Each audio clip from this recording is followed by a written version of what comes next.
Os sinais seguirão os que creem.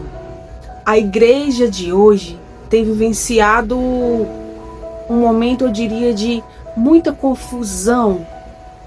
Uma confusão onde faz com que as pessoas elas não saibam direito como discernir o que é de Deus e o que não é, quem é de Deus, quem não é. E muitas vezes o que se vê são muitas pessoas que na verdade estão perdidas, que na verdade se deixam levar pelo engano, muitas vezes pregado no dia de hoje, por um evangelho que não é genuíno.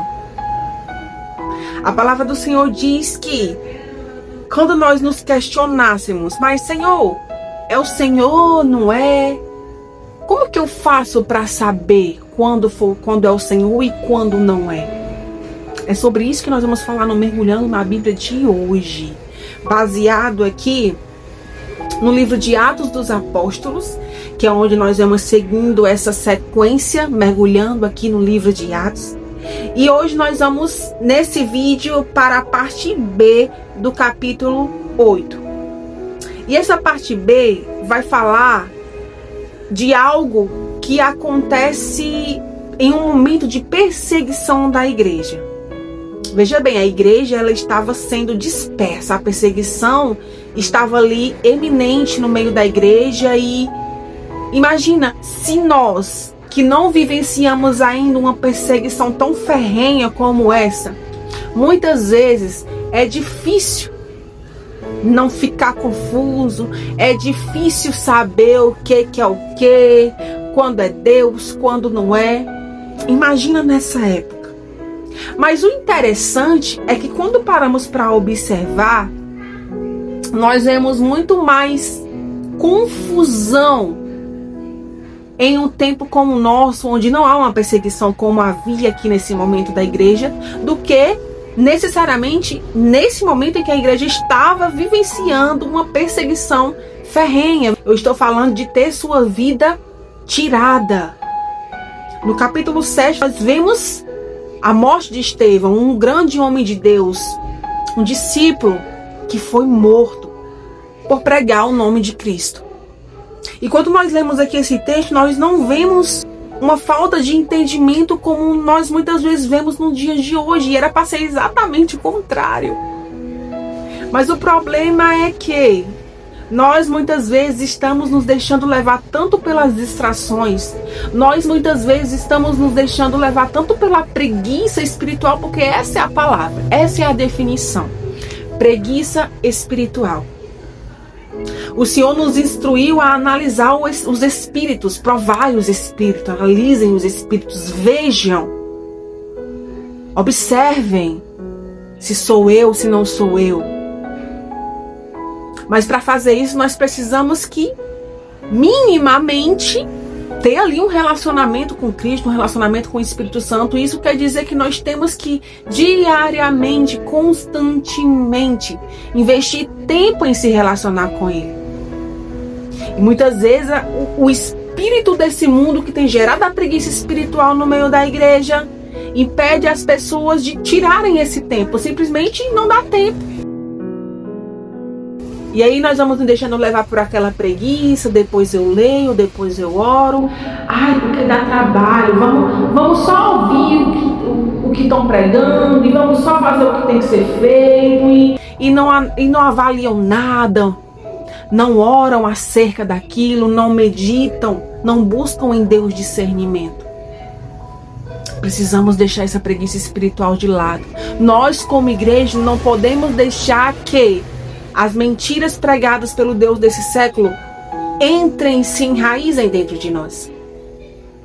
Então aqui no texto, são poucos versículos, nós vamos ler o seguinte: os que haviam sido dispersos pregavam a palavra por onde quer que fossem.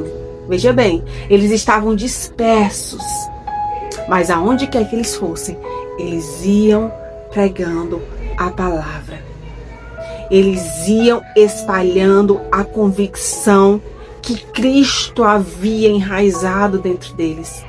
Mesmo com suas vidas em jogo, mesmo com suas vidas em risco, eles estavam lá, testemunhando a favor de Cristo, contribuindo para o crescimento do reino. E aí o versículo 5 vai dizer: Filipe foi a uma cidade de Samaria e ali anunciavam Cristo. Quando a multidão ouviu Filipe, viu os sinais milagrosos que ele realizava, deu atenção unânime ao que ele dizia. Espíritos imundos saíam de muitos, dando gritos, e muitos paralíticos e mancos foram curados.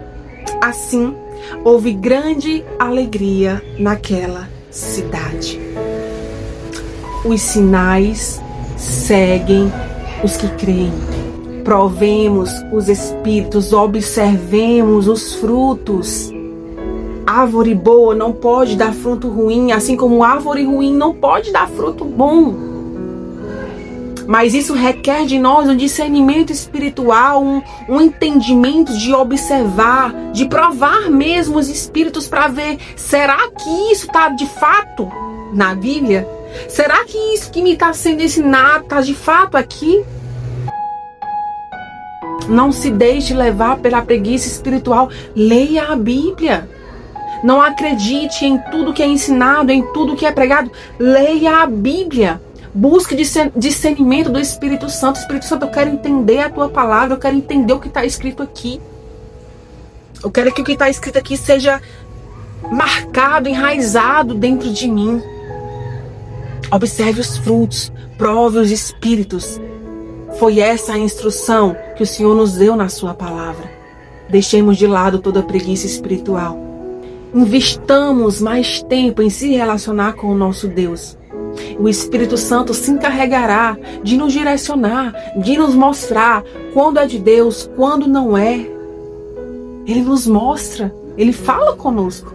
Mas para isso nós precisamos estar sensíveis à voz dele. Para isso os nossos ouvidos precisam estar sensíveis à voz do Senhor. E aqui, para terminar esse vídeo com você, esse pedacinho do nosso mergulhando na Bíblia, nós temos o versículo 8 que diz: assim houve grande alegria naquela cidade. Muitos curados, muitos libertos. Os frutos do Espírito estavam ali. A vida de Deus estava sendo gerada naquele lugar.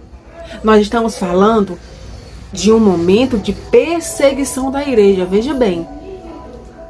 Era um momento de perseguição. Mas a Bíblia vai dizer que havia grande alegria naquela cidade. É isso que o Espírito Santo faz conosco. A alegria do Espírito independe do que está acontecendo aqui fora. A alegria do Espírito independe do que nos acontece, do que ocorre ao nosso redor. Independe. É por isso que a Bíblia vai dizer que a fé ela é loucura. A paz que excede todo entendimento é sobre nós quando nós temos o Espírito Santo de Deus em nós. E é por isso que muitas vezes nós somos mesmo tidos como loucos. Como é que pode ela estar rindo com a geladeira vazia? Como é que pode ela estar rindo com a despensa vazia? Como é que pode ela estar rindo quando está sendo despejada? Como é que pode ele estar rindo quando ele não está desempregado? Como é que pode eles estarem tão felizes quando tudo que eles têm são dívidas? Como que pode eles estarem felizes quando não há saúde? Pode não ter todas essas coisas naturais, mas há vida. Se há o Espírito, há vida. E consequentemente o Senhor vai provendo essas outras coisas, porque é assim que Ele faz. Ele cuida de nós, Ele provê, Ele nos dá o sustento, Ele nos fortalece. Ele não deixa os seus padecerem. Ele prometeu estar conosco e Ele está.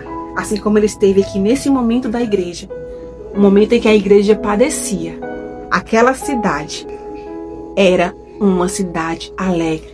Naquela cidade havia alegria.